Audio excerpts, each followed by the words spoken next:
was a lot of things. He was a sailor, he was a firefighter, and he was a civil defense radiological tester dude. In the 50s and the 60s, he took classes to test for radiation sources, and this was part of his job as a firefighter, to be aware of radiation, because he worked on a government installation, and you didn't know if there was going to be radiation there or not. But as part of that whole thing, he learned a lot about atom bombs and radiation sources and fallout and all kinds of things like that. Well, in that time,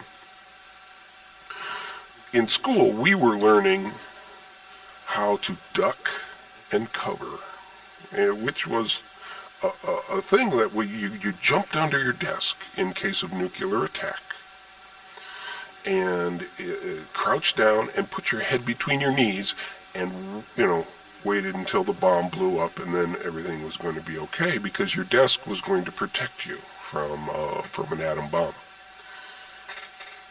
Well, my brother was fairly skeptical, and he didn't quite believe that this was really going to protect us from atom bombs, and so he went to Dad, and he said, "Dad, is this going to, protect us from atom bombs? I mean, we're like duck and cover. We're getting under the desk, head, thing like that."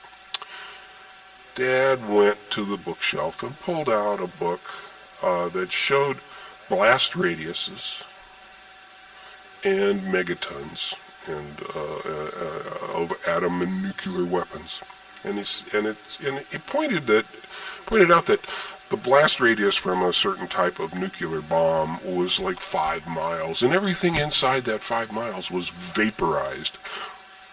Whew, gone. And he said to Bill, "Does that make you feel any better?" And Bill says, I still don't understand. You see, because we thought the arsenal, the Rock Island Arsenal, was the prime target. The Russians were definitely going to hit them first. We all knew that. And we lived only a few miles away from the Rock Island Arsenal. And Dad said, "Well, how many miles do you think?" Well, Bill says maybe 2, 3, I don't know.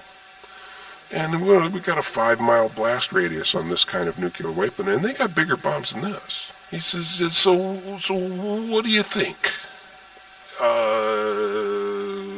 If everything inside of 5 miles is going to be vaporized and we're like 2 or 3 miles away,